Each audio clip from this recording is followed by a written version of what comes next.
If you're a heating and air conditioning technician or even a salesperson, how do you deal with the points of chaos so you can keep closing deals, and why does it matter? This is a fantastic question. I'm Scott Sylvan Bell, coming to you live from Haleiwa, Oahu, on a perfect day to talk about sales and business, and a fantastic day to talk about you for HVAC technician sales secrets. All right, so here is the known facts of life. You are going to close deals, you are going to lose deals.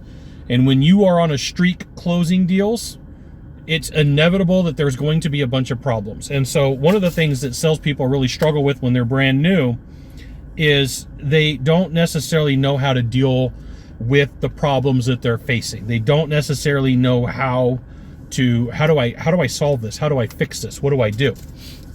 So like, this is the sine wave of what it looks like when you first start selling. You're up at the top, you're down at the bottom. You're up at the top, you're down at the bottom. And as you learn skills, talents, and capabilities, things get easier for you over time. So let's say that right now you're up here at the top. Sales are going good. Sales are fantastic. Sales are amazing. Sales are good. Okay. So you have 5 things. You're like in the middle of your sales day and 5 things pop up like all at the same time, because this is how it works. And if nobody ever tells you this, nobody ever prepares you for it, you end up down here at the bottom, which es no bueno. Okay. So number 1, we've got a complaint or an upset client. Number 2, we got a cancellation. Number 3, we got a cancellation. Number 4, we got somebody who's upset that they didn't have a follow-up done. And then number 5, you got a personal issue going on in life. Your significant other, you got some baby mama drama, you got some wife drama, some girlfriend drama, some husband drama. So my question for you is, I've got 5 opportunities here. How do you decide who you are going to fix first? Okay. So we've got a complaint, upset client, cancellation, follow-up, personal. What's your order? What's your batting order? Because I'm going to give you mine. I'm going to help you out. I'm going to share with you the way that I look at this and what really helped me out. And I really wish earlier on somebody would have taught me this so I wouldn't have had a whole bunch of sales sabotage. Okay.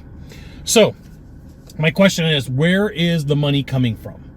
The money's coming from sold deals. So in my mind, I'm going to prioritize cancellation 1 and 2. And how do I prioritize them? Which is going to be the easiest one to fix? Which one's going to be the least amount of brain damage? Because I need to build some freaking momentum. I need to be able to go into this and go, okay, I'm going to get through this, which you should be telling yourself. Everything's going to be okay. I'm going to get through this. This is normal. This is how we work. This is what we do. So I've got cancellations and 1 and 2. Okay. I've got a complaint, a follow-up, and personal. If somebody's upset with me that I haven't followed up, they can wait a few minutes. Okay. So I'm going to go with complaint or upset with number 3 and a follow-up at number 4, which automatically leaves me with personal number 5, because if my significant other's mad at me, they're going to be mad at me no matter what I do.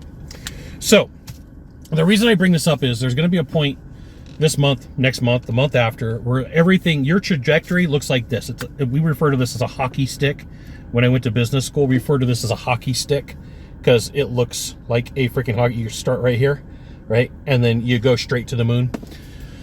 You're going to be at a point where you're up here at the top and you're doing good, and you're like, okay, I'm doing good. Well, when you're doing good, at the end of the day, you should be looking along the horizon going, okay, who's coming to get me? Because I'm doing good, because I'm going to keep closing deals and I got really good confidence. Somebody's coming after my confidence. I need to protect myself. Now, here's the thing. If you want to be better at sales, you want to be good at what you do, you should absolutely join my email publication. Go to this URL, type it into a browser, drop in your name, your email address, maybe your phone number. I'll give you the goods. Not in the Facebook group, not in the YouTube channel, which means private coaching, private training, discounted training. It's a freaking email publication. You're going to love it. Occasionally, I try to sell you stuff. Just telling you. This is everything to do with mental toughness in sales. This has everything to do with you sticking in the ability to close deals. Okay. So there's going to be a point 1, 2, 3 months out where you're going through a lot. What you do is you sit down and you make a list. I just need to get my bearings.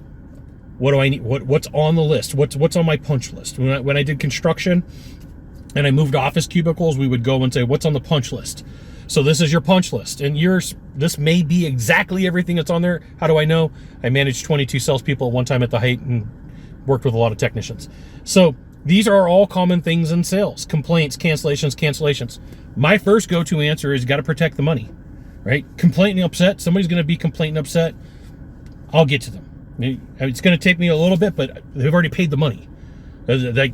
I know this sounds bad for some people. Like, no, you better call me. I'm like, you're not the sales guy, right? If this was me and I was a manager and I was looking at this and like, Scott, we've got 5 phone calls, all of them coming in. We've got somebody who's upset. We've got a cancellation. We've got a follow-up, and we got a personal. Money comes first.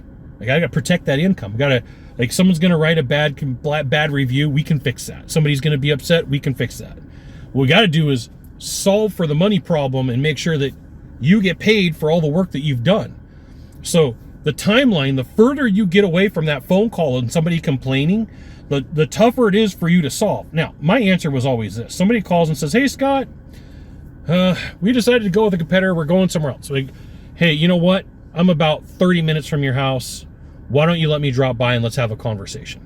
Because I wanted to be there. I wanted them to be like, the other guy's going to be on the phone. And I know that the only thing he's got is a lower price. I had a better relationship, had the rule in life, still have the rule. You will never outwork me. You can underbid me. You will never freaking outwork me. You will not outwork me. How do I know? I don't know of anybody else that has almost pretty close to 1,000 videos on training in-home plumbers, roofers, electricians. There might be somebody out there, but I don't know who they are. But you're not, hands down, you will not outwork me, right? So I have that attitude whenever I meet with people, even to today, like potential clients, like, Scott, the investment's rather large. Like, yeah, you know what? It takes money to make money. So have your punch list. Go through your punch list and figure out what's my order of operation. Who do I save first? Like if a boat's sinking, like in your mind, you're like, okay, who am I after first? Women and kids, right? And then after people who can't help themselves, and then after men. Like, this is how lifeguards think. But nobody ever teaches you this. Nobody ever says, hey, listen, kid. Jeffrey Gittimer, when I spoke with him on stage, he kept calling me kid. Listen, kid. I don't know where that came from, but I thought it was pretty freaking funny, right? So anytime that you're up here at the very top, anytime that you're right here, you just got to be aware there's going to be a bunch of things that are probably going to pull you down or try to pull you down. It's the law of sales. When you're at the top, people try to pull you down, and your clients try to pull you down, and your significant other tries to ruin your day. Just food for thought. You want to stay out of this area and maintain the tops as much as you can. You don't want to be at these bottoms. The way that you do that is you prioritize the people you're going to talk to and the problems you're going to solve and fix. So people call me all the time, Scott, I got a problem. So like there's sometimes I have people like 3-4 problems in a day where like, hey, I got a problem. I'm like, okay, what's my order of operation? In math, it's please excuse my dear Aunt Sally, right? In sales, it's money, complaints, follow-up. Last on that list, significant others. Learn that from my good friend Mitch Smith, right? You got 1 of 3 things to do from here. Just 1 of 3. Find the subscribe button, click on it, and every time I send out a video, you'll get an update. 2, hit follow. 3, you know what you got to do. Share this video with a friend. We'll see you soon. Thanks for watching.